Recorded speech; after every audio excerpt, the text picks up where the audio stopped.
welcome to Deep Dives with Dogs. Well, the topic of today is segregation in the United States, specifically speaking after the American Civil War, and where a lot of this sentiment kind of came from and why it persisted as long as it did.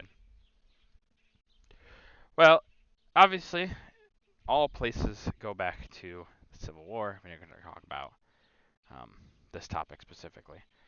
Uh, the Civil War, obviously, it was to keep the Union together, but eventually the war goal became ending slavery, which would, of course, happen, as we know. Um, it was definitely not an easy transition, though. You can't just change people's opinions that they have had since they were who knows how young, or that they believe. You can't argue someone out of a position that they have argued themselves into. You know, it's impossible. Once they've argued themselves into this position, they're stuck in it. And a lot of these people after the Civil War are going to believe this. Now, there was kind of a push to try to maybe have done something that would have at least prevented a lot of this stuff being very systematic like it was. However, the president that would have done it um, was assassinated, that being Abraham Lincoln. Abraham Lincoln had a lot of different ideas. Some of them, who knows if they would have done them or gone through with them. Other ones, more likely.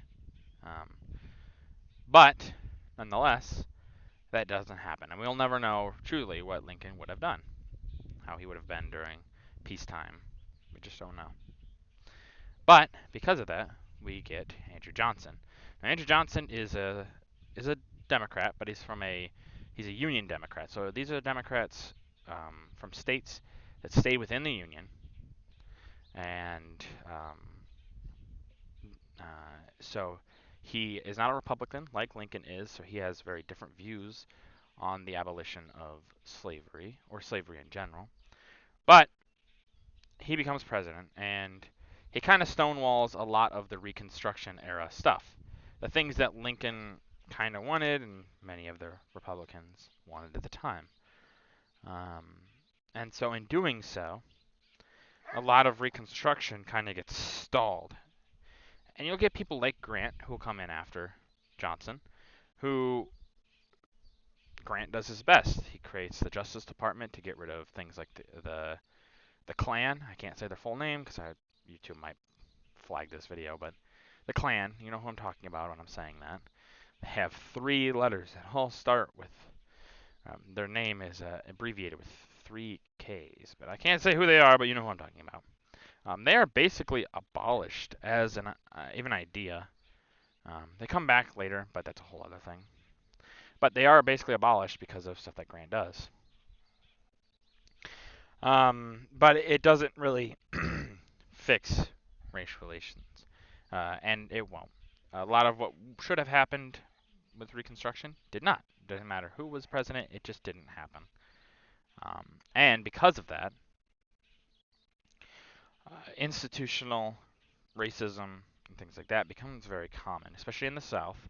But it does happen up north as well. There's these Jim Crow laws, which are segregate people here, there, everywhere.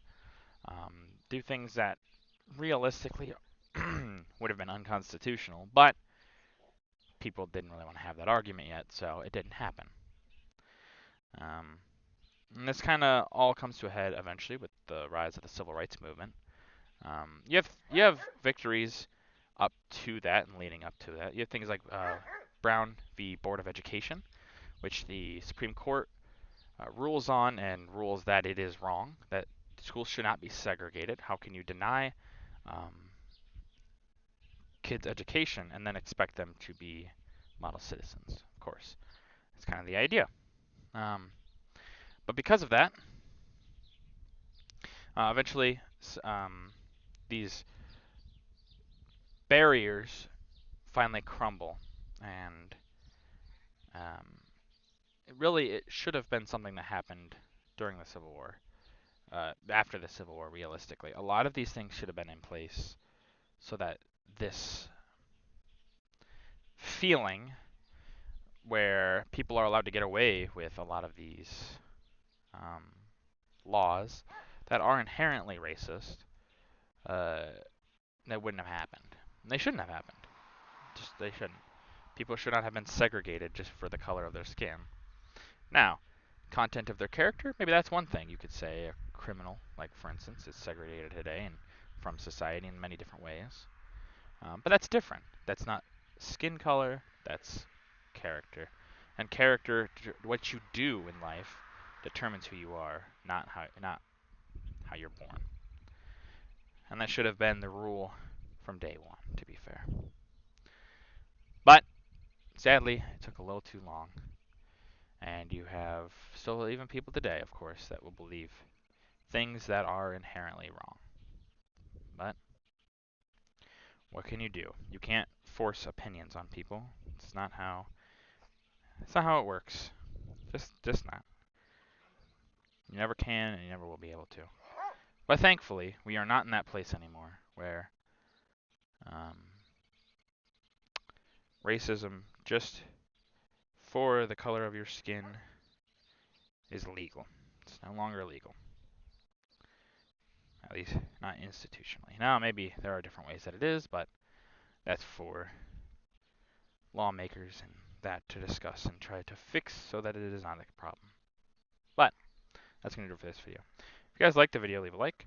If you have any ways I could improve these videos, leave a comment down below. I always appreciate your feedback. And as always, subscribe. It really does help out the channel. Thank you.